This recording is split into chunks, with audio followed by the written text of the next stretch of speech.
आयोगाच्या अध्यक्षपद घेऊन महाराष्ट्रातील महिलांसाठी काहीही काम न करणाऱ्यांना प्रश्न विचारावासा वाटतो. पवार साहेबांची राष्ट्रवादी कोणी फोडली? शरदचंद्र पवार साहेबांच्या राष्ट्रवादीमधून जर सून उभी राहिली असती तर नक्कीच लेखच असल्याचा आनंद व विश्वास वाटला असता.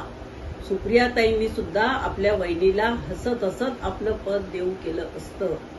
पण पक्ष फोडणाऱ्यांच्या गटात मग ती लेक असो किंवा सून असो किंवा पुतण्या असो, 50 वर्षाच्या पवार साहेबांच्या मेहनतीवर पाणी फिरवणाऱ्यांची साथ देणाऱ्या,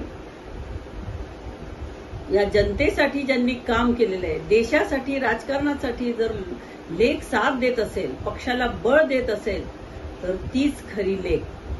आणि ही निष्ठा सुप्रियाताईंनी पक्षाला दाखवून दिली, पक्षाला बळ दिलं, पक्षाला साथ दिली. प्रत्येक निष्ठावंत व सच्च्या कार्यकर्त्याच्या सोबत शरद पवार साहेब उभे आहेत.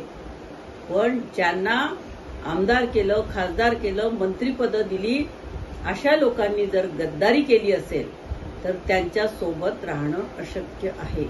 इथे प्रश्न लेकीचा आणि सुनेचा नसून इथे ह्या निष्ठावंतांचा पक्ष आहे. आणि ही निष्ठावंत पवार साहेबांची सुप्रियाताई आहेत, त्यांच्या घरातली आहे, त्यांची लेक आहे. आणि म्हणून अशा प्रकारे त्यांनी भेदभाव केलाय असं बोलणं हे पूर्ण चुकीचं आहे. सुनेने जर साथ दिली असती तर निश्चितच पवार साहेब सुनेच्या सुद्धा पाठीशी उभे राहिले असते.